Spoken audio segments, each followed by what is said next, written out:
भगवत गीता के नाम कुछ पल हर सुबह शाम चैनल में यह नाम आवाज एक बार फिर आप सबों का स्वागत और अभिनंदन करती है। साथियों, आज आप सबों के बीच प्रस्तुत है भगवत गीता चतुर्थ अध्याय का 13वां श्लोक। चातुर्वर्ण्यम मया सृष्टम गुण कर्म विभागशः तस्य कर्तारम अपि माम विद्धि अकर्तारम अव्ययम।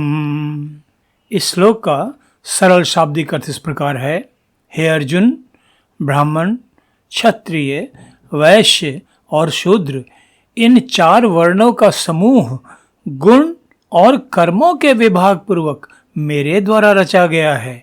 इस प्रकार उस सृष्टि रचना कर्म का कर्ता होने पर भी मुझ अविनाशी परमेश्वर को तू वास्तव में अकर्ता ही जान। साथियों, भगवत गीता चतुर्थ अध्याय का यह श्लोक वर्तमान काल में संभवतः सबसे अधिक विवादित श्लोक रहा है। जाति की प्रधानता संबंधित विवादों में इस श्लोक को प्रायः गलत तरीके से उद्धृत कर इसके अर्थ का अनर्थ बनाकर प्रस्तुत किया गया है, जबकि सच्चाई बिल्कुल ही भिन्न है। इसलिए आज इस श्लोक के संबंध में हम सभी को बड़े ध्यानपूर्वक विचार करना चाहिए, ताकि हम इसके तत्व को सही तरीके से समझें और इसके वास्तविक अर्थ का अनर्थ करने से बचें। साथियों, भारतीय वर्ण व्यवस्था जिसकी चर्चा योगेश्वर श्री कृष्ण इस श्लोक में कर रहे हैं, जन्म पर आधारित नहीं थी, जैसा भगवत गीता के इस श्लोक की दूसरी पंक्ति को ध्यान से पढ़ने समझने से स्पष्ट हो जाता है। श्री कृष्ण इस दूसरी पंक्ति में स्पष्ट रूप से कहते हैं, गुण कर्म विभागशः, अर्थात मनुष्यों के गुणों तथा कर्म करने की जन्मजात प्रवृत्ति के अनुसार मनुष्यों का विभाजन 4 वर्णों में किया गया है।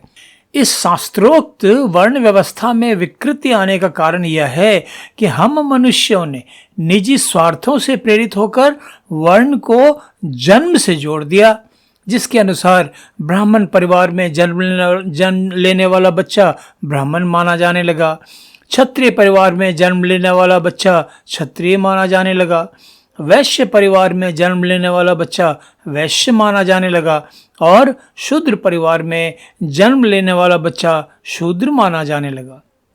यह विकृति मानवीय स्वार्थ भावना के कारण उत्पन्न हुई।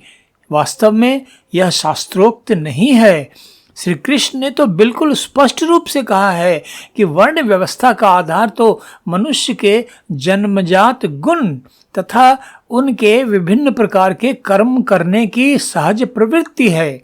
इतना ही नहीं, वे अपने प्रिय शिष्य अर्जुन को स्पष्ट रूप से कह रहे हैं कि इस वर्ण व्यवस्था का रचयिता तो स्वयं मैं हूँ, किंतु इसके बावजूद भी मैं अकर्ता हूँ, निर्लिप्त हूँ, असंग हूँ। साथियों, शांत भाव से विचार करने पर स्पष्ट हो जाता है कि सतोगुण, रजोगुण तथा तमोगुण की प्रधानता के अनुसार मनुष्यों की जन्मजात प्रवृत्तियां अलग अलग होती ही हैं। यह एक प्रमाणित तथ्य है जिसकी सच्चाई से इनकार नहीं किया जा सकता है। सतोगुणी, रजोगुणी तथा तमोगुणी व्यक्तियों की जन्मजात प्रवृत्तियां सचमुच ही अलग अलग प्रकार की होती हैं।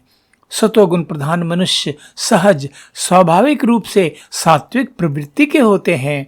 उनकी प्रवृत्ति ज्ञान अर्जित करने, ज्ञान बांटने, सत्कर्म करने, शास्त्रों के पठन पाठन इत्यादि की ओर होती है। इस प्रकार के गुण कर्म के कारण ऐसे मनुष्यों को ब्राह्मण वर्ण कहा जाता है। कुछ मनुष्यों में सतोगुण तथा रजोगुण का मिश्रित प्रभाव होता है, जिसके कारण उनकी जन्मजात प्रवृत्ति शासन करने, युद्ध करने, कमजोरों की रक्षा करने इत्यादि की ओर होती है। इस जन्मजात प्रवृत्ति के कारण उन्हें क्षत्रिय वर्ण कहा जाता है। इसके बाद हम पाते हैं कि कुछ मनुष्यों में रजोगुण तथा तमोगुण का मिश्रित प्रभाव होता है। ऐसे मनुष्यों की सहज प्रवृत्ति व्यापार वाणिज्य करने की ओर प्रेरित होती है, जिसके कारण उन्हें वैश्य वर्ण कहा जाता है। और कुछ ऐसे मनुष्य भी होते हैं जिनमें केवल तमोगुण ही प्रधान होता है, जिसके कारण उनकी स्वाभाविक प्रवृत्ति किसी भी प्रकार के कर्म करने की ओर नहीं होती है, बल्कि उनसे जो कर्म करवाया जाए वे वही करते हैं, जिसके कारण उन्हें शूद्र वर्ण कहा जाता है और वे समाज के अन्य वर्णों की आवश्यकता अनुसार सेवा कार्य करते हैं। तो इस प्रकार ध्यानपूर्वक विचार करने पर हम पाते हैं कि ईश्वर रचित वर्ण व्यवस्था मनुष्यों के जन्मजात गुणों तथा उनके द्वारा स्वाभाविक रूप से किए जाने वाले कर्मों पर आधारित थी, जो सहज थी, स्वाभाविक थी। किंतु हम मनुष्यों की स्वार्थी प्रवृत्ति ने इस वर्ण व्यवस्था को विकृत कर दिया। गुण कर्म आधारित होने के स्थान पर इसे जन्म आधारित व्यवस्था बना दिया, जिसके कारण समाज में स्वाभाविक रूप से असंतोष उत्पन्न हुआ, जिसने आज वृहत रूप धारण कर लिया है।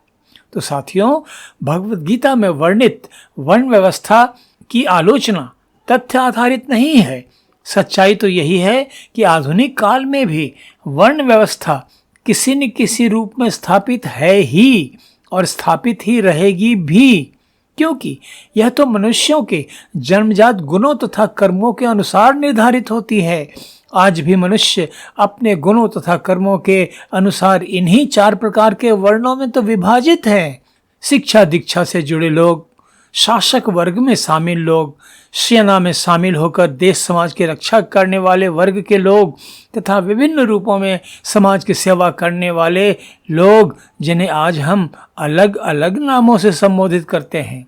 उदाहरण के लिए प्रोफेसर, लेक्चरर, शिक्षक जैसे ज्ञान बांटने वाला वर्ग, IAS, IPS, अलाइड सर्विसेज जैसे शासक वर्ग, देश समाज की रक्षा करने वाले सेना तथा पुलिस के रूप में सेवा देने वाले क्षत्रिय वर्ग तथा विभिन्न ऑफिसेज और कार्यालयों में सेवा करने वाले चतुर्थ श्रेणी वर्ग में शामिल लोग। साथियों, क्या यह सच्चाई नहीं है कि आज के समाज में भी उपरोक्त चारों प्रकार के गुणों तथा कर्मों से सुसज्जित मनुष्यों की सामाजिक आर्थिक स्थिति, उनके रौब रुआब, उनके रहन सहन, समाज में उनका रुतबा अलग अलग ही तो है। गुणों तथा कर्मों के आधार पर देश प्रदेश की शासन व्यवस्था में शामिल हो जाने वाले लोग राजा के ही समान जीवन व्यतीत कर रहे हैं। समाज में उनका रुतबा प्राचीन काल के राजाओं जैसा ही तो है। यूनिवर्सिटी, कॉलेजों, स्कूलों में ज्ञान वितरित करने वाले मनुष्यों की सामाजिक स्थिति अलग ही है। सैन्य तथा पुलिस सेवा में शामिल मनुष्यों का रुतबा आज भी अलग थलग है और चतुर्थ वर्ग की सेवा प्रदान करने वाले मनुष्यों की सामाजिक स्थिति आज भी अन्य उच्च वर्गों को सेवा प्रदान करने वाली ही तो है। यह प्रमाणित करता है कि वर्ण व्यवस्था मनुष्यों की सहज स्वाभाविक व्यवस्था है, जो मानव समाज के सम्यक संचालन के लिए आवश्यक है, अनिवार्य है, अपरिहार्य है। इसलिए तमाम आलोचनाओं के बावजूद आज भी यह किसी न किसी रूप में विद्यमान ही है। और यह केवल हमारे देश भारत की ही बात नहीं है। अन्य देशों के इतिहास पर भी नज़र डालने से यह स्पष्ट हो जाता है कि मनुष्य के बीच का यह भेद किसी न किसी रूप में हमेशा विद्यमान रहा है, आज भी विद्यमान है, भले ही इसका रूप बदल गया हो।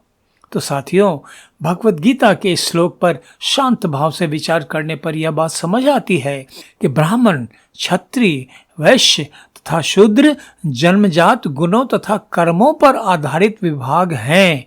इनकी विकृति का कारण मनुष्य की स्वार्थी प्रवृत्ति और अधिकारों तथा सुविधाओं को अपने तक ही सीमित रखने की कमजोरी होती है।